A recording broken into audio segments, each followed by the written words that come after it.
ಎಲ್ರಿಗೂ ನಮಸ್ಕಾರ. ಗೆಳತಿ ದಿನಚರಿಗೆ ನಿಮ್ಮೆಲ್ಲರಿಗೂ ಸ್ವಾಗತ. ಹೇರ್ ಕಟ್ಟಿಂಗ್ ಮಾಡ್ಕೊಳ್ಳೋದು ತೋರಿಸಿ ಅಂತ ಕೇಳ್ತಾ ಇದ್ರಿ. ಇವತ್ತು ಆ ವಿಡಿಯೋ ಶೇರ್ ಮಾಡ್ತಾ ಇದ್ದೀನಿ. ಏನಂದರೆ ಯಾವಾಗಂದ್ರೆ ಅವಾಗ ಮಾಡ್ಕೊಳಕ್ಕಾಗಲ್ಲಲ್ವ. ಅದರಲ್ಲೂ ನಾವು ಪಾರ್ಲರ್ಗಳಿಗೆ ಹೋಗಿ ಮಾಡಿಸ್ಕೊಳ್ಳೋದೇ ಬೇರೆ. ಹೋಗಿ ಯಾವಾಗಾದರೂ ಹೋಗಿ ಮಾಡಿಸ್ಕೊಂಬರ್ಬೋದು. ಮನೇಲಿ ಮಾಡ್ಕೊಳ್ತೀವಿ ಅಂದರೆ ಕೆಲವೊಂದು ದಿನ ವಾರ ಅದೆಲ್ಲ ನೋಡಲೇಬೇಕು. ಅದರಲ್ಲೂ ನಾನಂತೂ ಅದೆಲ್ಲ ತುಂಬ ನೋಡ್ತೀನಿ. ಹಾಗಾಗಿ ಈ ವಿಡಿಯೋ ಶೇರ್ ಮಾಡೋದು ಸ್ವಲ್ಪ ಲೇಟ್ ಆಯಿತು. ಏನು ಗೊತ್ತಾ, ಭಾನುವಾರ ಮತ್ತು ಬುಧವಾರ ಗುರುವಾರ ಹೇರ್ ಕಟ್ಟಿಂಗ್ ಮಾಡ್ಕೋಬೋದು. ಸಾಮಾನ್ಯವಾಗಿ ಕೆಲವರು ವೀಕೆಂಡಲ್ಲಿ ಪಾರ್ಲರ್ಗಳಲ್ಲೆಲ್ಲ ಮಾಡಿಸ್ಕೊಳ್ತಾರೆ. ಅದು ಅವ್ರವ್ರ ಇಷ್ಟಕ್ಕೆ ಬಿಟ್ಟಿದ್ದು. ನಾನು ಇಂಥ ದಿನ ಮಾತ್ರ ಮಾಡ್ಕೊಳ್ಳೋದು. ಹಾಗಾಗಿ ವೆಯ್ಟ್ ಮಾಡ್ತಾಯಿದ್ದೆ ಮಾಡ್ಕೊಳ್ಳೋಣ ಅಂತ. ಅಲ್ಲದೆ ಅಮಾವಾಸ್ಯೆ, ಹುಣ್ಣಿಮೆ, ಸಂಕಷ್ಟರ ಚತುರ್ಥಿ, ಪಂಚಮಿ, ಷಷ್ಠಿ ಇಂಥದ್ದೆಲ್ಲನೂ ಕೂಡ ಸ್ವಲ್ಪ ನೋಡ್ತೀನಿ. ಅಂಥದ್ದೆಲ್ಲ ಏನು ಇಲ್ಲದೆ ಇರೋವಂಥ ದಿನ ಕಟ್ಟಿಂಗ್ ಮಾಡ್ಕೋಬೇಕು ಅಂತ ಇಷ್ಟು ದಿನ ಕಾಯ್ತಾ ಇದ್ದಿದ್ದು ಅಷ್ಟೇ. ಇವಾಗ ತೋರಿಸ್ತೀನಿ ಬನ್ನಿ. ಮಾಡ್ಕೊಂಡಿದ್ದೀನಿ, ಯಾವ ಥರ ಬಂದಿದೆ ಅಂತ ನಿಮಗೆ ತೋರಿಸ್ತೀನಿ, ಮತ್ತು ಯಾವ ಥರ ಮಾಡ್ಕೊಳ್ಳೋದು ಅಂತ ಕೂಡ ತೋರಿಸ್ತೀನಿ. ಮಾಡ್ಕೋಬೋದು, ಚೆನ್ನಾಗಿರುತ್ತೆ. ಆರಾಮಾಗಿ ನಮಗೆ ನಾವೇ ಮಾಡ್ಕೋಬೋದು. ಈಗಂತೂ ಎಷ್ಟೆಲ್ಲ ರೇಟ್ ಇದೆ. ನಿಜ ಹೇಳಬೇಕು ಅಂತಂದರೆ ನಾನು ಈ ಥರ ಪಾರ್ಲರ್ಗೆಲ್ಲ ಇನ್ವೆಸ್ಟ್ ಮಾಡೋದು ತುಂಬ ಕಡಿಮೆ. ನಾನೇ ಆ ಕೆಲಸ ಎಲ್ಲ ಮಾಡ್ತಾ ಇದ್ದಿದ್ದರಿಂದ ಈಗ ಫ್ರೆಂಡ್ಗೆ ನಾನು ಮಾಡಿಕೊಡ್ತಾಯಿದ್ದೆ, ನನಗೆ ನನ್ನ ಫ್ರೆಂಡ್ ಮಾಡಿಕೊಡೋರು, ಆ ಥರ ನಾವು ಮಾಡ್ಕೊಂಡು ಹೋಗ್ತಾಯಿದ್ವಿ. ಈಗ ಇಲ್ಲೆಲ್ಲ ರೇಟ್ ಕೇಳಿದ್ರೆ ಒಂದು ನಾರ್ಮಲಾಗಿ ಯು ಶೇಪ್ ಮಾಡೋದಕ್ಕೇ 300 ರೂಪಾಯಿ ಅಂತ ಹೇಳ್ತಾರೆ. ನಂಗೆ ನಿಜ ತುಂಬ ಶಾಕ್ ಆಯಿತು. ಅವ್ರಿಗಂತಲೇ ಈಗ ನಾನು ಹೊರಗಡೆ ಮಾಡಿಸ್ಕೊಳ್ತಾ ಇರೋದು. ಇಲ್ಲಿ ತನಕನೂ ಫ್ರೆಂಡ್ ಮಾಡಿಕೊಡೋರು, ನಾನು ಅವ್ರಿಗೆ ಮಾಡ್ಕೊಡ್ತಾಯಿದ್ದೆ, ಅವ್ರು ನನಗೆ ಮಾಡಿಕೊಡ್ತಾಯಿದ್ರು. ಈ ಥರನೇ ಮಾಡ್ಕೊಂಬರ್ತಾ ಇದ್ದಿದ್ದು. ಈಗ ಇದಕ್ಕೆಲ್ಲ ಇಷ್ಟು ದುಡ್ಡಿದೆಯಾ, ಇದಕ್ಕೆಲ್ಲ ಇಷ್ಟೊಂದು ರೇಟ್ ಇದೆಯಾ ಅನ್ನೋದೇ ನಂಗೆ ನಿಜವಾಗ್ಲೂ ಗೊತ್ತಿರಲಿಲ್ಲ. ನಾನು ಅಂಗಡಿ ಖಾಲಿ ಮಾಡೋ ಮೂಮೆಂಟಲ್ಲೂ ಕೂಡ ಹೈಯೆಸ್ಟು ಅಂತಂದರೆ 150 160 ತೊಗೊಂಡಿರ್ತೀನೇನೋ. ಯು ಶೇಪ್ಗೆ, ವಿ ಶೇಪ್ಗೆ, ಅದಕ್ಕೆಲ್ಲ. ಇನ್ನು ಸ್ಟೆಪ್ ಕಟ್ಟಿಂಗೆಲ್ಲ 250 300 350 ಆ ಥರ. ಅಂದರೆ ಅವ್ರು ಸ್ವಲ್ಪ ಈ ಫೆದರ್ ಕಟ್ಟು ಆ ಥರ ಏನಾದರೂ ಸ್ವಲ್ಪ ಕೇಳಿದಾಗ ಅದಕ್ಕೆ ಅಂತ ಎಕ್ಸ್ಟ್ರಾ ತೊಗೊಂಡಿರ್ತೀನಿ. ಹೇರ್ ಕಲರಿಂಗು ಆ ಥರದ್ದೆಲ್ಲ ಅಂದಾಗ 200 250 ಈ ರೇಂಜಲ್ಲೇ. ಯಾಕಂದರೆ ಹೊರಗಡೆ ಸ್ವಲ್ಪ ದೊಡ್ಡ ಪಾರ್ಲರ್ಗಳಿಗಾಗಲಿ ಮತ್ತು ಸ್ಪಾಗಳಲ್ಲಾಗಲಿ ಏನು ರೇಟ್ ಇರುತ್ತೆ ಅಂತ ನಿಜವಾಗ್ಲೂ ನನಗೆ ಗೊತ್ತಿರಲಿಲ್ಲ ಇಷ್ಟೆಲ್ಲ ರೇಟ್ ಇದೆ ಅಂತ. ನಾನು ಯಾಕಂದರೆ ಯಾವಾಗಲೂ ನಾನೇ ಮಾಡ್ಕೋತಾ ಇರ್ತೀನಲ್ವ, ಒಂದು ಸ್ವಲ್ಪ ಶೇಪ್ ಮಾಡಿಸೋಣ ಅಂಥೇಳಿ ಕೇಳಿದೆ. ಲಾಸ್ಟ್ ಟೈಮ್ ಇಲ್ಲಿ ಹೋಗಿದ್ದೆ ಪಾರ್ಲರ್ಗೆ, ತುಂಬ ದೊಡ್ಡ ಪಾರ್ಲರೇ, ಚೆನ್ನಾಗಿದೆ. ಐಬ್ರೋ ಮಾಡಿಸ್ಕೊಂಡು ಬರೋಕ್ಕೆ ಹೋಗಿದ್ದೆ. ಅಲ್ಲಿ ಕೇಳಿದ್ರೆ ನಾರ್ಮಲ್ ಸ್ಟ್ರೈಟ್ ಕಟ್ಟಿಂಗು ಅಥವಾ ಯು ಶೇಪ್ ಏನೇ ಆದ್ರೂ 500 ಅಂತ ಹೇಳಿದ್ರು. ನಂಗೆ ನಿಜವಾಗ್ಲೂ ಶಾಕ್ ಆಯಿತು. ಯಾಕಂದರೆ 500 ತುಂಬ ಜಾಸ್ತಿ. ಏನಕ್ಕೆ ಅಷ್ಟೊಂದು ಅಂತ ಕೇಳಿದ್ರೆ, ಕಟ್ಟಿಂಗ್ ಮಾಡಿ ನಾವು ಹೇರ್ ವಾಶ್ ಇಲ್ಲೇ ಮಾಡಿಬಿಟ್ಟು ಸೆಟ್ಟಿಂಗ್ ಎಲ್ಲ ಮಾಡ್ತೀವಿ ಅದಕ್ಕೆ ಅಂದರು. ಸರಿ ಓಕೆ ಇದ್ದರೂ ಇರ್ಬೋದು ಅಂದ್ಕೊಂಡು ನಾನು ಮಾಡಿಸ್ಕೊಳ್ಳಿಲ್ಲ, ಹಾಗೆ ವಾಪಸ್ ಬಂದೆ. ನೋಡಿ ಚೆನ್ನಾಗಿ ಬಂದಿದೆ, ತೋರಿಸ್ತೀನಿ ನಿಮಗೆ ಯಾವ ಥರ ಹೇರ್ ಕಟ್ ಮಾಡ್ಕೊಳ್ಳೋದು ಅಂತ. ಬನ್ನಿ. ಸಿಕ್ಕಾಪಟ್ಟೆ ಚಳಿ. ಈಗಲೇ ಈ ಥರ ಆದರೆ ಇನ್ನು ಧನುರ್ಮಾಸ ಪೂರ್ತಿ ಹೆಂಗಪ್ಪ ಇರೋದು, ಇನ್ನೂ 1 ತಿಂಗಳು ಅಂತ ಅನ್ನಿಸ್ತಾ ಇದೆ ನಮಗೆ. ಅಲ್ಲಿ ಸಿಟಿನಲ್ಲಿ ಅಕ್ಕಪಕ್ಕ ತುಂಬ ಮನೆಗಳು, ಚಳಿ ಎಲ್ಲ ಗೊತ್ತಾಗ್ತಾನೆ ಇರಲಿಲ್ಲ. ಎಷ್ಟೇ ಮಳೆ ಇದ್ರೂ, ಎಷ್ಟೇ ಚಳಿ ಬರ್ತಾಯಿದ್ರು ನಾವು ಫ್ಯಾನ್ ಹಾಕ್ಕೊಂಡೇ ಮಲಗ್ತಾ ಇದ್ದಿದ್ದು. ಬೆಡ್ಶೀಟ್ ಒದ್ಕೊಂಡ್ರೂ ಫ್ಯಾನ್ ಹಾಕ್ಕೊಂಡು ಮಲ್ಕೊಳ್ತಾ ಇದ್ವಿ.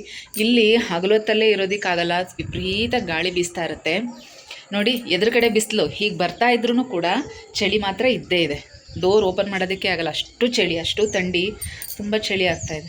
ಹೀಗೆ ಆದರೆ ಇನ್ನೂ 1 ತಿಂಗಳು ಕಳೆಯೋದು ತುಂಬ ಕಷ್ಟ ಅನಿಸುತ್ತೆ. ಬಿಸಿಲು ನೋಡಿ, ಹೇರ್ ಕಲರ್ ಚೆನ್ನಾಗಿ ಕಾಣಿಸುತ್ತಲ್ಲ. ತುಂಬ ಜನ ಈ ಕಲರಿಂಗ್ ಬಗ್ಗೆ ಕೂಡ ಕೇಳಿದ್ದೀರಾ.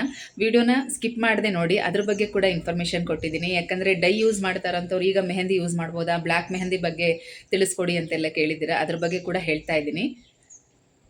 ನೋಡಿ ಬಿಸಿಲಿಗೆ ತುಂಬ ಚೆನ್ನಾಗಿ ಕಾಣಿಸುತ್ತೆ, ನೆರಳಲ್ಲಿದ್ದರೆ ಬ್ಲ್ಯಾಕ್ ಕಲರೇ ಕಾಣಿಸುತ್ತೆ. ನಂಗೆ ತುಂಬ ಇಷ್ಟ ಬ್ರೌನ್ ಕಲರ್, ಅದಕ್ಕೆ ನಾನು ಮೆಹಂದಿನ ಹಾಕ್ಕೊಳ್ಳೋದು. ಮತ್ತು ಮೆಹಂದಿ ಹಾಕೋದ್ರಿಂದ ಕೂದಲು ಕೂಡ ಚೆನ್ನಾಗಿ ಬೆಳೆಯುತ್ತೆ. ಹಾಗಾಗಿ ಸುಮಾರು ಒಂದು 5-6 ವರ್ಷದ ಮೊದಲೇ ನಾನು ಶುರು ಮಾಡಿದೆ. ಬಿಳಿ ಕೂದಲುಗಳು ಸ್ಟಾರ್ಟ್ ಆಗೋದಕ್ಕಿಂತ ಮೊದಲೇ ಶುರು ಮಾಡಿದ್ದು ಮೆಹಂದಿ ಹಚ್ಕೊಳ್ಳೋದಕ್ಕೆ. ಹಾಗಾಗಿ ನನಗೆ ತುಂಬ ಡಿಫ್ರೆನ್ಸ್ ಏನು ಕಾಣಿಸಲ್ಲ, ಯಾವಾಗಲೂ ಒಂದೇ ಥರನೇ ಇರುತ್ತೆ.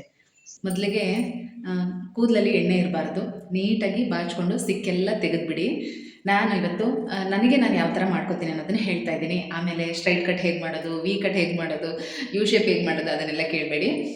ನಾನು ಸ್ಟೆಪ್ ಕಟ್ ನನಗಿಷ್ಟ. ಯಾಕಂದರೆ ಜಡೆ ಏನು ಹಾಕೋದಿಲ್ಲ, ಯಾವಾಗಲೂ ನಾರ್ಮಲಾಗಿ ಒಂದು ರಿಬ್ಬನ್ನು ಇಲ್ಲಾಂದರೆ ಒಂದು ಕ್ಲಿಪ್ ಈ ಥರ ಹಾಕ್ಕೊಂಡಿರ್ತೀನಲ್ಲ, ಹಂಗಾಗಿ ಒಂದು ಪೋನಿ ಹಾಕ್ಕೊಂಡ್ರೆ ಸಾಕಾಗುತ್ತೆ. ಮನೇಲಿರುವಾಗ ಗಂಟು ಹಾಕ್ಬಿಡ್ತೀನಿ. ಏನಾದರೂ ವೀಡಿಯೋ ಅದೆಲ್ಲ ಮಾಡಬೇಕಾದ್ರೆ ಮಾತ್ರ ಪೋನಿ ಥರ ಹಾಕ್ಕೊಂಡಿರ್ತೀನಿ ಅಷ್ಟೇ. ಇಲ್ಲಾಂದರೆ ನಾನು ಕೂದಲು ಬಿಡಲ್ಲ, ಯಾವಾಗಲೂ ಅಷ್ಟೇ ಗಂಟು ಹಾಕ್ಬಿಡ್ತೀನಿ ಮನೆಯಲ್ಲಿದ್ದಾಗಲೂ. ಅದು ಆ್ಯಕ್ಚುಲಿ ತುಂಬ ಒಳ್ಳೆಯದು. ಇಲ್ಲಾಂದರೆ ಜಡೆ ಹಾಕಬೇಕು, ಇಲ್ಲಾಂದರೆ ಗಂಟು ಹಾಕೋಬೇಕು. ಆಗ ಸ್ವಲ್ಪ ಕೂದಲು ಉದುರೋದು ಕಡಿಮೆ ಆಗುತ್ತೆ. ನಾವು ಕೂದಲನ್ನ ಆ ಥರ ಬಿಡದೇ ಇರೋದ್ರಿಂದ ಸ್ಪ್ಲಿಟ್ ಹೇರ್ ಆಗೋದಿಲ್ಲ, ಚೆನ್ನಾಗಿರುತ್ತೆ. ಬನ್ನಿ ಈಗ ಯಾವ ಥರ ನಾನು ಹೇರ್ ಕಟ್ ಮಾಡ್ಕೊಳ್ತೀನಿ ಅನ್ನೋದನ್ನು ನಿಮಗೆ ತೋರಿಸ್ತೀನಿ. ಮೊದಲಿಗೆ ಒಂದು ಜಾಗದಲ್ಲಿ ಕೂತ್ಕೋಬೇಕು. ಯಾಕಂದರೆ ನಾವು ಮನೇಲಿ ಕಟಿಂಗ್ ಮಾಡ್ಕೊಳ್ಳೋದ್ರಿಂದ ಎಲ್ಲಂದ್ರಲ್ಲಿ ಕಟ್ ಮಾಡ್ಕೊಳ್ಳೋದಕ್ಕಾಗಲ್ಲ. ಗಾಳಿಗೆ ಕೂದಲು ಮನೆಯೆಲ್ಲ ಹರಡ್ಬಿಡುತ್ತೆ. ಹಾಗಾಗಿ ಯಾವುದಾದ್ರೂ ಒಂದು ಜಾಗದಲ್ಲಿ ಕೂತ್ಕೊಳ್ಳಿ. ಕೆಲವರು ಹೇರ್ ಕಟ್ ಮಾಡ್ಕೊಂಡ್ಮೇಲೆ ಸ್ನಾನ ಮಾಡ್ತಾರೆ, ಕೆಲವರು ಅದನ್ನೆಲ್ಲ ಏನು ಕನ್ಸಿಡರ್ ಮಾಡೋದಿಲ್ಲ. ಹಾಗಾಗಿ ಹೇರ್ ಕಟ್ ಆದಮೇಲೆ ಸ್ನಾನ ಮಾಡುವಂಥವ್ರು ಸ್ನಾನಕ್ಕೂ ಮೊದಲೇ ಹೇರ್ ಕಟ್ ಮಾಡ್ಕೋಬೋದು. ನಾನು ಕೂಡ ಅಷ್ಟೇ ಹೇರ್ ಕಟ್ ಆದಮೇಲೆ ಸ್ನಾನ ಮಾಡ್ಕೊಳ್ತೀನಿ. ಇವತ್ತು ಈ ವಿಡಿಯೋ ಮಾಡೋದಕ್ಕೋಸ್ಕರ ಅಂತಲೇ ಇನ್ನೂ ಸ್ನಾನ ಮಾಡಿಲ್ಲ. ಹೇರ್ ಕಟ್ ಮಾಡ್ಕೊಂಡು ಆಮೇಲೆ ಸ್ನಾನ ಮಾಡೋಣ ಅಂತ ಹೇಳಿ ಈಗ ಫಸ್ಟ್ ಈ ವಿಡಿಯೋನ ಸ್ಟಾರ್ಟ್ ಮಾಡಿದ್ದೀನಿ. ನನಗೆ ನೀಟಾಗಿ ಗೊತ್ತಾಗಲಿ ಅಂತ ನಾನು ಈ ಥರ ಮಿರರ್ ಮುಂದೆನೇ ಕೂತ್ಕೊಂಡಿದ್ದೀನಿ. ಒಂದು ಕಡೆ ಕೂತ್ಕೊಂಡು ನೋಡಿ ನ್ಯೂಸ್ ಪೇಪರ್ನ ಈ ಥರ ಹಾಕ್ಕೋಬೇಕು ನೀಟಾಗಿ.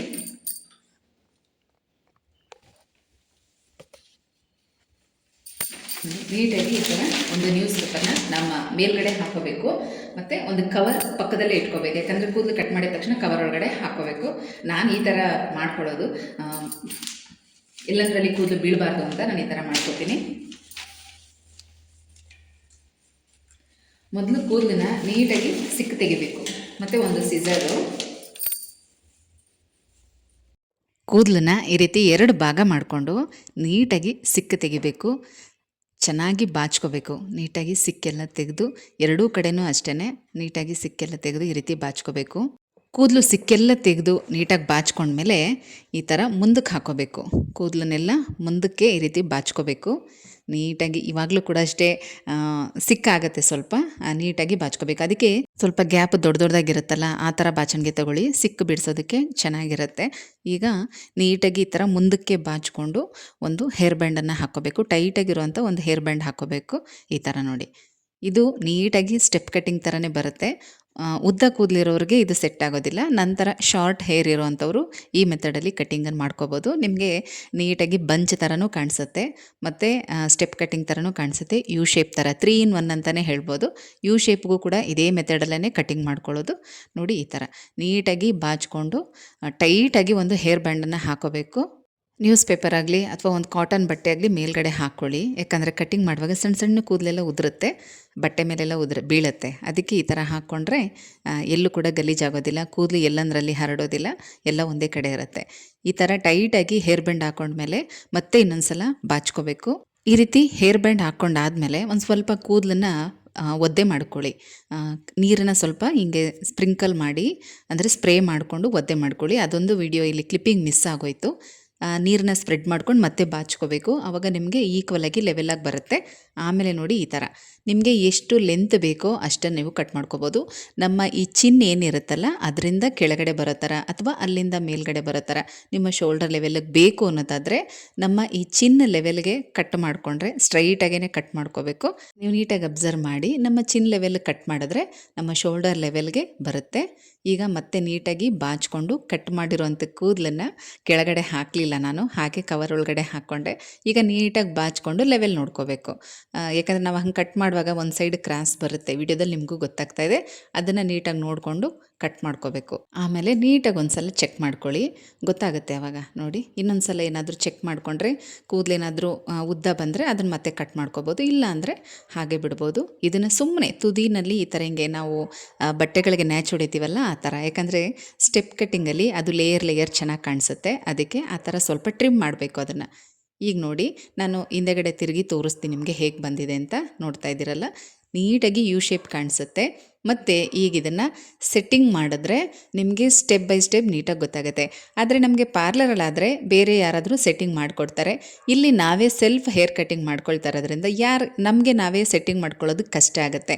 ಈಗ ಇನ್ನೊಂದು ಸಲ ನೋಡಿ ಚೆಕ್ ಮಾಡ್ಕೋಬೇಕು. ಯಾವ ಥರ ಅಂದರೆ ಮತ್ತೆ ಕೂದಲನ್ನು 2 ಭಾಗ ಮಾಡಿಕೊಂಡು ಈಗ ಲೆಂತ್ ಚೆಕ್ ಮಾಡ್ಕೋಬೇಕು. ನೋಡಿ ಈಗ ನನ್ನ ಚಿನ್ ಲೆವೆಲಿಂದ ನೀವು ಅಬ್ಸರ್ವ್ ಮಾಡ್ಬೋದು, ನೀಟಾಗಿ ಸ್ಟೆಪ್ ಬೈ ಸ್ಟೆಪ್ ಬಂದಿದೆ. ಇನ್ನೂ ಸ್ವಲ್ಪ ಏನಾದರೂ ಲೆಂತ್ ಅನ್ನಿಸ್ತಾ ಇದ್ದರೆ ಈ ಥರ ಬಾಚಿಕೊಂಡು ಆ ಲೆವೆಲ್ ನೋಡಿಕೊಂಡು ನೋಡಿ, ಅಲ್ಲಿ ತುದಿ ನನಗೆ ಸ್ವಲ್ಪ ಉದ್ದ ಇದೆ ಅಂತ ಅನ್ನಿಸ್ತು, ಅದನ್ನು ಸ್ವಲ್ಪ ಕಟ್ ಮಾಡ್ಕೊಳ್ತೀನಿ. ಈ ಥರ ಬಾಚಿಕೊಂಡು ಹಾಗೆ ಚೆಕ್ ಮಾಡ್ಕೋಬೇಕು. ಒಂದು ಸ್ವಲ್ಪ ಉದ್ದ ಇದೆ ಅಷ್ಟೇ, ಬೇಕಂದರೆ ಲೆಂತ್ ಇದ್ದರೆ ಏನೂ ಪ್ರಾಬ್ಲಮ್ ಇಲ್ಲ. ಕೆಲವರು ಲೆಂತ್ ಬೇಕು ಅನ್ನೋರು ಹಾಗೆ ಬಿಡ್ಬೋದು. ನಾನು ಸ್ವಲ್ಪ ಶಾರ್ಟೇ ಬೇಕು ಅಂಥೇಳಿ ಕಟ್ ಮಾಡ್ಕೊಳ್ತಾ ಇದ್ದೀನಿ. ಹಾಗಾಗಿ ಇದನ್ನು ಇದಿಷ್ಟೂ ಕಟ್ ಮಾಡ್ತೀನಿ. ಎರಡೂ ಕಡೆ ಇದೇ ಥರನೇ ಚೆಕ್ ಮಾಡಬೇಕು. ನೋಡಿ ಕಟ್ ಮಾಡಿರೋವಂಥ ಕೂದಲನ್ನು ಕೂಡ ನೀಟಾಗಿ ಕವರಲ್ಲೇ ಹಾಕೋಬೇಕು. ನೋಡಿ ಇವಾಗ ಈ ಥರ ಕಾಣಿಸ್ತಾ ಇದೆ. ಇನ್ನೊಂದು ಸೈಡ್ ಕೂಡ ಅದೇ ಥರ ಮಾಡಬೇಕು. ನೀಟಾಗಿ ಬಾಚಿಕೊಂಡು ತುದಿವರೆಗೂ ಇದೇ ಥರ ಈಗ ನೋಡಿದ್ರೆ ನೋಡಿ ಉದ್ದ ಇರೋದು ನೀಟಾಗಿ ಗೊತ್ತಾಗುತ್ತೆ. ಅದನ್ನು ಮತ್ತೆ ಸ್ವಲ್ಪ ಕಟ್ ಮಾಡ್ಕೋಬೇಕು. ಮತ್ತು ಈ ರೀತಿ ಕಟ್ಟಿಂಗ್ ಮಾಡಾದಮೇಲೂ ಕೂಡ ಇನ್ನೂ ಒಂದು ಸಲ ಚೆಕ್ ಮಾಡಬೇಕು. ಸ್ಟೆಪ್ ಕಟ್ಟಿಂಗ್ ಅಂದರೆ ಹಾಗೆ ಅಲ್ವಾ, ಸುಮಾರು ಅದು ಸ್ಟೆಪ್ ಬೈ ಸ್ಟೆಪ್ ತುಂಬ ಮೆಥಡ್ಸ್ ಇರುತ್ತೆ. ನೀಟಾಗಿ ಮಾಡ್ಕೋಬೇಕು, ಪೇಷನ್ಸಿಂದ ಮಾಡ್ಕೋಬೇಕು, ಆವಾಗ ಚೆನ್ನಾಗಿ ಬರುತ್ತೆ ನೋಡಿ. ಈಗ ಈ ಥರ ಬಾಚಿಕೊಂಡು ಈ ಕಡೆ ಸೈಡ್ ಅಂದರೆ ರೈಟ್ಗೆ ಒಂದು ಸಲ ಮತ್ತು ಲೆಫ್ಟ್ಗೆ ಒಂದು ಸಲ ಕ್ಲೀನಾಗಿ ಬಾಚಿಕೊಂಡು ಅಲ್ಲೂ ಕೂಡ ಲೆಂತ್ ಚೆಕ್ ಮಾಡಬೇಕು. ಏನಾದರೂ ಸ್ವಲ್ಪ ಉದ್ದ ಇದೆ ಅಂತ ಅನಿಸಿದ್ರೆ, ಡಿಫ್ರೆನ್ಸ್ ಕಾಣಿಸಿದ್ರೆ ನೀಟಾಗಿ ಈ ಥರ ನೋಡಿಕೊಂಡು ನೋಡಿ ತುದಿನ ಹೀಗೆ ಚೆಕ್ ಮಾಡಿಕೊಂಡು ತುಂಬ ಡಿಫ್ರೆನ್ಸ್ ಆಗಿದೆ ಅಂತ ಅಂದರೆ ಅಲ್ಲಿ ಸ್ವಲ್ಪ ಟ್ರಿಮ್ ಮಾಡ್ಕೋಬೋದು. ಹೀಗೆ ಚೂರೇ ಚೂರು ಒಂದು ಸ್ವಲ್ಪ ಹೀಗೆ ಟ್ರಿಮ್ ಮಾಡ್ಕೋಬೇಕು. ಈಗ ರೈಟ್ ಸೈಡ್ ಆಯಿತು, ಮತ್ತು ಲೆಫ್ಟ್ ಸೈಡು ಕೂದಲನ್ನೆಲ್ಲ ಆ ಕಡೆಗೆ ನೀಟಾಗಿ ಬಾಚಿಕೊಂಡು ಇನ್ನೊಂದು ಸಲ ಚೆಕ್ ಮಾಡಬೇಕು. ಈ ಥರ 3 ಸ್ಟೆಪ್ಪಲ್ಲಿ ನಾವು ಈ ರೀತಿ ಚೆಕ್ ಮಾಡಿಕೊಂಡು ತುದಿವರೆಗೂ ನೋಡಿಕೊಂಡು ಏನಾದರೂ ಡಿಫ್ರೆನ್ಸ್ ಇದೆ, ವೇರಿಯೇಷನ್ ಇದೆ ಅಂದರೆ ಸ್ವಲ್ಪ ಕಟ್ ಮಾಡ್ಕೋಬೋದು. ಕಟ್ಟಿಂಗ್ ಎಲ್ಲ ಮುಗೀತೀಗ ಒಂದು ಸಲ ಬಾಚಿಕೊಂಡು ಚೆಕ್ ಮಾಡಬೇಕು. ಈಗ ನಾವು ಒಂದೊಂದು ಸಲ ಹಾಗೆ ಸುಮ್ಮನೆ ಕ್ಲಿಪ್ ಹಾಕೋತೀವಿ, ಒಂದೊಂದು ಸಲ ಲೆಫ್ಟ್ ಸೈಡ್ಗೆ ಅಥವಾ ರೈಟ್ ಸೈಡ್ಗೆ ಹೀಗೆ ಪಾರ್ಟಿಷನ್ ಎಲ್ಲ ತೆಗೆದು ಬಾಚ್ಕೊಳ್ತಾ ಇರ್ತೀವಲ್ಲ, ಆ ಥರ ಎಲ್ಲ ಬಾಚಿಕೊಂಡು ಒಂದು ಸಲ ಚೆಕ್ ಮಾಡಬೇಕು. ಕೂದಲು ಯಾವ ಥರ ಬರುತ್ತೆ ಏನು ಅಂತ ಒಂದು ಸಲ ಚೆಕ್ ಮಾಡಿಕೊಂಡು ಓಕೆ ಅನಿಸಿದ್ರೆ ಇಲ್ಲಿಗೆ ಸ್ಟಾಪ್ ಮಾಡ್ಬೋದು. ಅಥವಾ ಏನಾದರೂ ಸ್ವಲ್ಪ ಉದ್ದ ಇದೆ ಅಂತ ಅನಿಸಿದ್ರೆ ಬೇಕಾದ್ರೆ ಇನ್ನೊಂದು ಸ್ವಲ್ಪ ಹಾಗೆ ಟ್ರಿಮ್ ಮಾಡ್ಕೊಳ್ತಾ ಹೋಗ್ಬೋದು.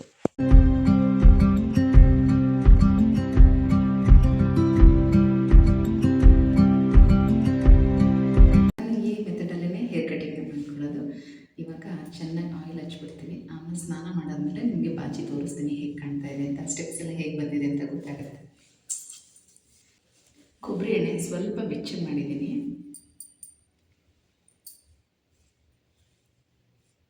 ಚೆನ್ನಾಗಿ ಎಣ್ಣೆ ಹಚ್ಕೊಂಡು ಮಸಾಜ್ ಮಾಡ್ಕೊಳ್ಳಿ. ಆಮೇಲೆ ಬಿಸಿ ನೀರಲ್ಲಿ ಸ್ನಾನ ಮಾಡಿದಾಗ ಕೂದಲು ಚೆನ್ನಾಗಿ ಸಾಫ್ಟಾಗಿರುತ್ತೆ. ಬೇಕಾದರೆ ಇದಕ್ಕೊಂದು ಸ್ವಲ್ಪ ಹರಳೆಣ್ಣೆ, ಕೊಬ್ಬರಿ ಎಣ್ಣೆ ಮಿಕ್ಸ್ ಮಾಡಿಕೊಂಡು ಬೆಚ್ಚಗೆ ಮಾಡಿ ಹಚ್ಕೋಬೋದು. ಕೂದಲು ಇನ್ನೂ ಕೂಡ ಸಾಫ್ಟಾಗಿ ಶೈನಿಂಗ್ ಆಗಿರುತ್ತೆ. ಹೇರ್ ಕೇರಿಂಗ್ ವಿಡಿಯೋ ಹಾಕಿದ್ಮೇಲೆ ಸುಮಾರು ಜನ ಕ್ವಶನ್ಸ್ ಕೇಳಿದ್ದೀರಾ. ಈಗ ನೀವು ಕೂಡ ಮೆಹಂದಿನೇ ಹಚ್ಬೋದಾ, ಕೂದಲು ಕಪ್ಪಾಗುತ್ತಾ ಅಂತ. ಮೆಹಂದಿ ಹಚ್ಚೋದ್ರಿಂದ ಕೂದಲು ಕಪ್ಪಾಗೋದಿಲ್ಲ, ಅದು ಬ್ರೌನಿಶ್ ಆಗಿರುತ್ತೆ ಕಲರು. ನಾವು ನೆರಳಲ್ಲಿರುವಾಗ ಬ್ಲ್ಯಾಕ್ ಕಲರ್ ಕಾಣಿಸುತ್ತೆ, ಬಿಸಿಲಿಗೆ ಹೋದಾಗ ಬ್ರೌನ್ ಕಲರ್ ಕಾಣಿಸುತ್ತೆ. ಮಧ್ಯದಲ್ಲಿ ಈಗ ಒಂದೊಂದು ಬಿಳಿ ಕೂದಲು ಸ್ಟಾರ್ಟ್ ಆಗ್ತಾ ಇದೆ ಅನ್ನುವಾಗ ನೀವು ಮೆಹಂದಿ ಹಚ್ಚೋಕೆ ಶುರು ಮಾಡಿದ್ರೆ 2 ಈಕ್ವಲ್ ಆಗಿ ಕಾಣಿಸುತ್ತೆ. ತುಂಬ ಡಿಫ್ರೆನ್ಸ್ ಗೊತ್ತಾಗಲ್ಲ. ಆಮೇಲೆ ಏನಾಗುತ್ತೆ ಅಂದರೆ ನಾವು ತಲೆಗೆ ಸ್ನಾನ ಮಾಡ್ತಾ ಮಾಡ್ತಾ ಕಲರ್ ಹೋಗುತ್ತೆ, ಆದರೆ ವೈಟ್ ಕೂದಲು ಮಾತ್ರ ಕಲರ್ ಚೇಂಜ್ ಆಗುತ್ತೆ ಅಷ್ಟೇ, ವೈಟ್ ಆಗುತ್ತೆ, ಬ್ರೌನ್ ಕಲರಿಂದ ವೈಟ್ ಆಗುತ್ತೆ. ಆದರೆ ಬ್ಲ್ಯಾಕ್ ಹೇರ್ ಹಾಗೇ ಇರುತ್ತೆ. ಬಟ್ ನಾವು ಡೈ ಹಾಕೋದ್ರಿಂದ ಏನಾಗುತ್ತೆ ಅಂದರೆ ಒಂದು ಸಲ ಡೈ ಹಾಕಿಬಿಟ್ರೆ ಅದು ಹೋಗುವಾಗ ಬುಡದಿಂದ ವೈಟ್ ಆಗ್ತಾ ಬರುತ್ತೆ, ಅಂದರೆ ಬ್ಲ್ಯಾಕ್ ಹೇರ್ಸ್ ಕೂಡ ವೈಟ್ ಆಗ್ತಾ ಬರುತ್ತೆ. ಆದರೆ ಮೆಹಂದಿ ಹಚ್ಚೋದ್ರಿಂದ ಆ ರೀತಿ ಆಗೋದಿಲ್ಲ. ಬಟ್ ಈಗಾಗಲೇ ನೀವು ಡೈ ಹಾಕ್ತಾ ಇರೋವಂಥವ್ರು ಈಗ ನೀವು ಮೆಹಂದಿ ಹಚ್ತೀರಾ ಅಂದರೆ ತುಂಬ ಡಿಫ್ರೆನ್ಸ್ ಗೊತ್ತಾಗುತ್ತೆ. ಹಾಗೆ ಮಾಡೋಕ್ಕೆ ಹೋಗಬೇಡಿ. ನೀವೇನಾದರೂ ಆ ರೀತಿ ಚೇಂಜ್ ಮಾಡ್ಕೋಬೇಕು ಅಂತ ಇದ್ದರೆ ಗಾರ್ನಿಯರ್ ಬೇಕಾದರೆ ಯೂಸ್ ಮಾಡಿ. ಅದರಲ್ಲಿ ನಿಮಗೆ ಎಲ್ಲ ರೀತಿ ಡಿಫ್ರೆನ್ಸ್ ಕಲರ್ಸ್ ಸಿಗುತ್ತೆ. ನಿಮಗೆ ಲ್ಯಾವೆಂಡರ್ ಸಿಗುತ್ತೆ, ಮತ್ತು ಬರ್ಗಂಡಿ ಕಲರ್ ಸಿಗುತ್ತೆ, ಬ್ರೌನು, ಮೆರೂನು ಮತ್ತು ಬ್ಲ್ಯಾಕಲ್ಲೂ ಕೂಡ ಸಿಗುತ್ತೆ. ಅದನ್ನು ಬೇಕಾದರೆ ನೀವು ಟ್ರೈ ಮಾಡಿ ನೋಡಿ. ಮಿನಿಮಮ್ 1.5 ಮಂತ್ ನಿಮಗೆ ಅದು ಕಲರ್ ಇರುತ್ತೆ ಹೇರಲ್ಲಿ. ನೀವು ವಾರಕ್ಕೊಂದ್ಸಲಿ ಹೇರ್ ವಾಶ್ ಮಾಡಿದ್ರೂ ಕೂಡ ಮಿನಿಮಮ್ 1.5 ತಿಂಗಳವರೆಗೂ ಬರುತ್ತೆ. ಯಾರಾದರೂ ಈಗ ನೀವು ಸ್ಟಾರ್ಟ್ ಮಾಡಬೇಕು ಹೇರ್ ಕಲರ್ ಮಾಡ್ಕೊಳ್ಳೋದಕ್ಕೆ ಅನ್ನೋದಾದರೆ ನೀವು ಫಸ್ಟು ಮೆಹಂದಿನ ಯೂಸ್ ಮಾಡೋದು ಒಳ್ಳೆಯದು ಅಂತ ಹೇಳ್ತೀನಿ. ಮತ್ತು ಇದರಿಂದ ಸೈಡ್ ಎಫೆಕ್ಟ್ ಆಗೋದಿಲ್ಲ, ಮತ್ತು ಹೇರ್ ಫಾಲ್ ಆಗೋದಿಲ್ಲ, ಡ್ಯಾಂಡ್ರಫ್ ಬರೋದಿಲ್ಲ. ಕೋಲ್ಡ್ ಬಾಡಿ ಇರೋರಿಗೆ ಸ್ವಲ್ಪ ಕೋಲ್ಡ್ ಆಗ್ಬೋದು, ತಲೆನೋವು ಬರೋದು ಈ ರೀತಿ ಆಗ್ಬೋದು. ಅದು ಬಿಟ್ಟರೆ ಬೇರೆ ಯಾವುದೇ ರೀತಿ ಸೈಡ್ ಎಫೆಕ್ಟ್ ಆಗೋದಿಲ್ಲ. ಆದರೆ ಡೈ ಆ ಥರ ಅಲ್ಲವೇ ಅಲ್ಲ. ತುಂಬ ಜನಕ್ಕೆ ಅಲರ್ಜಿ ಪ್ರಾಬ್ಲಮ್ಗಳು ಶುರುವಾಗ್ಬಿಡುತ್ತೆ, ಸ್ಕಿನ್ ಡಿಸೀಸ್ ಎಲ್ಲ ಸ್ಟಾರ್ಟ್ ಆಗಿಬಿಡುತ್ತೆ, ಎಲ್ರಿಗೂ ಸೆಟ್ ಆಗೋದಿಲ್ಲ ಅದು. ಹಾಗಾಗಿ ಈಗ ಯಾರಾದರೂ ನೀವು ಸ್ಟಾರ್ಟ್ ಮಾಡಬೇಕು ಅಂತ ಅಂದ್ಕೊಂಡಿದ್ರೆ ಮೆಹಂದಿ ಒಳ್ಳೆಯದು ಅಂತ ಹೇಳ್ತೀನಿ. ಅಥವಾ ಈಗಾಗಲೇ ಡೈನ ಯೂಸ್ ಮಾಡ್ತಾ ಇರೋವಂಥವ್ರು ನೀವು ಬೇರೆ ಪ್ರಾಡಕ್ಟ್ನ ನೀವು ಟ್ರೈ ಮಾಡಬೇಕು ಅಂತ ಇದ್ದರೆ ಗಾರ್ನಿಯರ್ ಬೇಕಾದರೆ ಯೂಸ್ ಮಾಡಿ, ಅದು ಒಳ್ಳೆ ರಿಸಲ್ಟ್ ಬರುತ್ತೆ.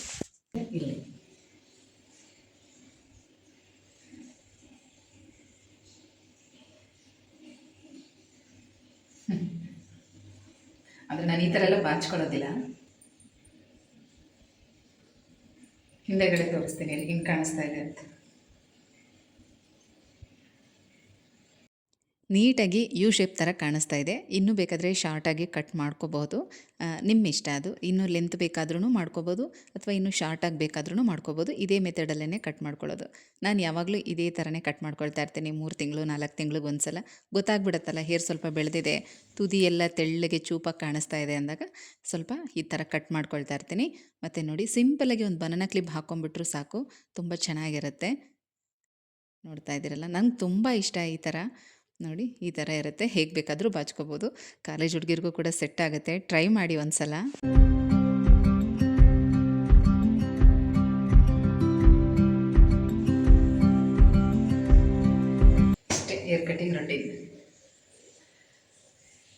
ಸಿಂಪಲಾಗಿ ಇಷ್ಟು ನಾವೇ ಮಾಡಿಕೊಂಡ್ರೆ ಸಾಕು ಅಲ್ವಾ. ಹೇಗೆ ಬೇಕಾದರೂ ಬಾಚ್ಕೋಬೋದು, ಸೆಟ್ ಆಗುತ್ತೆ. ಪೋನಿ ಆದರೂ ಹಾಕ್ಕೋಬೋದು. ಈ ರೀತಿ ಮೇಲ್ಗಡೆ ಒಂದು ಕ್ಲಿಪ್ ಹಾಕ್ಕೊಂಡು ಕೂದಲು ಬಿಡ್ಬೋದು. ಡ್ರೆಸ್ಸಿಗೆ, ಸ್ಯಾರಿಗೆ ಯಾವ ಥರ ಬೇಕೋ ಆ ರೀತಿ ಬಾಚಿಕೊಂಡ್ರೆ ಆಯಿತು ಅಷ್ಟೇ. ನಾನು ಜಾಸ್ತಿ ಈ ಥರನೇ ಹಾಕ್ಕೊಳ್ಳೋದು. ಒಂದು ಹೇರ್ ಬ್ಯಾಂಡ್ ಹಾಕಿ ಈ ರೀತಿ ಹಾಕ್ಕೊಳ್ತಾ ಇರ್ತೀನಿ ಅಷ್ಟೇ. ಡ್ರೆಸ್ಸಿಗೆ, ಸ್ಯಾರಿಗೆ ಯಾವಾಗಲೂ ಇದೇ ಥರನೇ. ನಾನು ಇವಾಗಲೂ ಇಷ್ಟೇ ಹಾಕ್ಕೊಳ್ಳೋದು. ಸಿಂಪಲ್ಲಾಗಿ ಈ ಥರ ಒಂದು ಪೋನಿ ಹಾಕ್ಕೊಂಡ್ರು ಡ್ರೆಸ್ಸಿಗೆ, ಸ್ಯಾರಿಗೆ ಎಲ್ಲದಕ್ಕೂ ಸೂಟ್ ಆಗುತ್ತೆ. ಹಾಗಾಗಿ ಈ ಥರ ನಾನು ಕಟ್ ಮಾಡ್ಕೊಳ್ತೀನಿ. ಆವಾಗವಾಗ ಈ ಥರನೇ ನಾನು ಹೇರ್ ಕಟ್ ಮಾಡ್ಕೊಳ್ಳೋದು. ನಿಮ್ಗೆ ಇಷ್ಟ ಆಗಿದ್ರೆ ನೀವು ಕೂಡ ಟ್ರೈ ಮಾಡಿ. ಹಾಗೆ ಈ ವಿಡಿಯೋ ನಿಮ್ಗೆ ಹೇಗೆ ಅನ್ನಿಸ್ತು ಅನ್ನೋದನ್ನು ಕಮೆಂಟಲ್ಲಿ ತಿಳಿಸಿ, ಆಯಿತಾ.